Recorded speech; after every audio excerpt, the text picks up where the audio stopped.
Հիմա նստիր հարմարավետ, փակիր դուռը, անջատիր շեղող ամեն ինչ և լսիր ինձ շատ ուշադիր, այն, ինչ ես քեզ հիմա պատմելու եմ, կարող է քեզ ստիպել վերանայել ամբողջ կյանքդ, դու պատրաստ ես: 1940-ականներ, երկրորդ համաշխարհային պատերազմ, բժիշկ Հենրի Բիչերը մարտադաշտում է, անցյոլող ափում, վիրավոր զինվորները գոռում են սարսափելի ցավից, ոսկորները կոտրված, մարմինները պատառոտված, մորֆինը վերջացել է, ինչ անել: Բժիշկը վերցնում է սովորական աղի լուծույթ, սալին, լցնում ներարկիչը և ասում զինվորին, սա մորֆին է, հիմա ցավը կանցնի, հանգստացիր, զինվորը հանգստանում է, ցավը նվազում է, վիրահատությունը անցնում է առանց անզգայացման: Բիչերը շոկի մեջ էր: Պատերազմի ընթացքում նա տեսավ մոտ 40%-ից ավելի զինվորներ զգալիորեն նվազեցրին ցավը միայն աղի ջրով, առանց որևէ իրական դեղի: Եվ այսպես սկսվեց լացեբո էֆեկտի պատմությունը, ուղեղի ուժը, որը կարող է բուժել մարմինը: Բայց դեռ ամենահետաքրքիրն առջևում է: 2002 թվական, Տեխաս, ԱՄՆ, վիրաբույժ Բրյուս Մոզլին վերցնում է 180 հիվանդ ծանր ծնկի օսթեոարթրիտով: Այս մարդիկ ցավից չէին կարողանում նույնիսկ աթոռից վեր կենալ, աստիճաններ բարձրանալ, բոլոր դեղերը փորձել էին, ոչինչ չէր օգնում: Նա մարդկանց բաժանում է 3 խմբի: Մեկը ստանում է իրական արթրոսկոպիկ վիրահատություն, ծնկի ներսը մաքրում են, հեռացնում վնասված հյուսվածքները, մյուսը պարզապես լվացում: Իսկ երրորդը կեղծ վիրահատություն, անում են մաշկի վրա կտրվածքներ, հիվանդը քնած է, բժիշկները խոսում են, գործիքների ձայներ են անում, ամեն ինչ ինչպես պետք է լինի, բայց ծնկի ներսում ոչինչ չեն անում, ոչ մի կտրվածք, ոչ մի մաքրում: 2 տարի հետևում են բոլորին, չափում են ցավի մակարդակը, քանի աստիճան կարող են բարձրանալ առանց ցավի: Արդյունքը շոկային և անհավանական էր: Կեղծ վիրահատություն անցած հիվանդները ունեցան նույնքան ցավի նվազում և նույնքան լավ շարժում, որքան իրական վիրահատություն անցածները: Եվ որոշ դեպքերում նույնիսկ ավելի լավ: Իրական վիրահատությունները ոչ մի լրացուցիչ օգուտ չտվեցին, պլացեբոյի համեմատ: Դու հասկանո՞ւմ ես, թե ինչ է սա նշանակում: Քո ուղեղը կարող է անել այն, ինչ անում է թանկարժեք և վտանգավոր վիրահատությունը, առանց դանակի, առանց ռիսկի, միայն ակնկալիքով և հավատով: Բայց սպասիր, դեռ ավելի խենթ բան կա: Հետազոտող Թեդ Կապչուկը որոշեց անել այն, ինչ ոչ ոք չէր համարձակվում: Նա վերցրեց մարդիկ, ովքեր տառապում էին խռովիկ մեջքի ցավով և տվեց նրանց հաբեր, որոնց վրա բացահայտ գրած էր. «Սա լացեբո է, այստեղ ոչ մի ակտիվ դեղ չկա»: Բացատրեց էլ. «Սա կարող է օգնել պլացեբո էֆեկտի շնորհիվ»: Արդյունքը խելագարություն էր: Նրանք, ովքեր ընդունում էին այդ անպիտան հաբերը,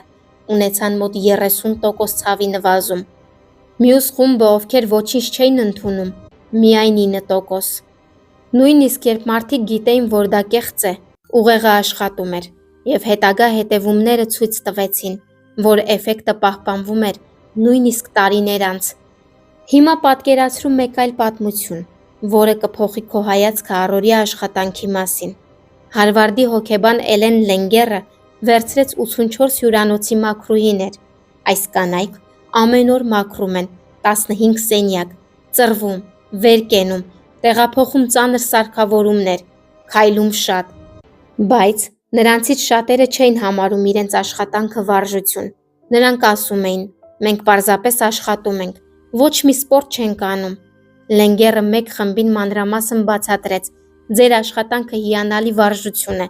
դուք այրում եք կալորիաներ, ամրացնում սիրտը, համապատասխանում եք առողջ ապրելակերպի պահանջներին»: Տվեց կոնկրետ օրինակներ: Մյուս խումբը ոչինչ չասացին: 4 շաբաթ անց չափեցին քաշը, ճարպը, արյան ճնշումը, գոտկատեղը: Արդյունքը խենթություն էր: Փորձարարական խումբը կորցրեց քաշ, նվազեցրին ճարպը, իջեցրին ճնշումը և ավելի լավ զգացին իրենց: Մյուս խումբը գրեթե չփոխվեց, իսկ ամենակարևորը՝ նրանք չփոխեցին իրենց սովորույթները: փոխվեց միայն նրանց միտքը եւ ակնկալիքը։ Հիմա գույների մասին էլ պատմեմ, եւ դու ընդհանրապես գլուխդ կկորցնես։ Գիտնականները տեսել են, որ կարմիր եւ դեղին հաբերը ավելի լավ են աշխատում որպես խթանիչ, այսինքն էներգիա են տալիս։ Կապույտը հանգստացնում եւ քնեցնում է։ Սպիտակ հաբերը հաճախ ավելի ուժեղ է ցավազրկման համար, որովհետև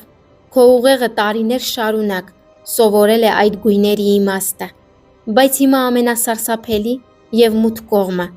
նոսիեբո էֆեկտը, լացեբոյի չար եղբայրը, եւ մարդուն մանրամասն ասում են, այս դեղը կարող է առաջացնել գլխացավ, սրտխառնոց, գլխապտույտ, մկանային ցավ, եւ նա աստիճանաբար սկսում է զգալ այդ ամենը, նույնիսկ եթե դեղը սովորական շարքային հաբ է։ Կա մի դեպք, երբ մի տղամարդ դեղերի փորձարկման ժամանակ մտածեց, որ չափից շատ է ընդունել եւ եկավ հիվանդանոց, վտանգավոր, ցածր ճնշումով եւ սարսափելի ախտանիշներով։ Պարզվեց, նա պլացեբո խմբի էր, ուղեղի ուժով ինքն իրեն գրեթե սպանել էր։ Հիմա լսիր ինձ շատ ուշադիր եւ խիստ։ Քո ուղեղը ամենահզոր դեղագործն է աշխարհում։ Այն կարող է քեզ բուժել կամ սպանել, կախված նրանից, թե ինչ ես դու ինքդ քեզ ամեն օր պատմում։ Ամեն առավոտ, երբ աչքդ բացում ես, ասա բարձրաձայն եւ համոզված. ես առողջանում եմ, ես էներգիայով լի եմ, իմ մարմինը ուժեղանում է, ցավս ամեն օր նվազում է, ես լավ եմ զգում։ Ստեղծիր քո սեփական փոքրիկ ծիսակատարությունը, խմիր մի բաժակ ջուր եւ ասա. սա իմ բուժիչ էներգիայի ջուրն է։ Հավատա դրան ոչ թե պարզապես խոսքով, այլ ամբողջ ուժով եւ զգացումով։ Բայց եթե շարունակես ասել, ես հիվանդ եմ, ամեն ինչ վատ է, ես չեմ կարող, ցավս երբեք չի անցնի, ես թույլ եմ, ուղեղդ կլսի քեզ եւ կօգնի դառնալ հենց այդպիսին։ Այդ ժամանակ դու ինքդ քեզ ես սպանում ամեն օր։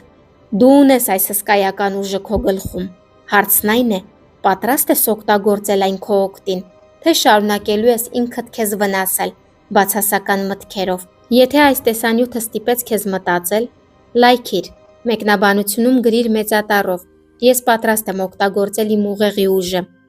Մտածիր դրական, ուղեղդ լսում է քեզ ամեն վայրկյան, մի վատնիր այդ ուժը, օգտագործիր այն հիմա։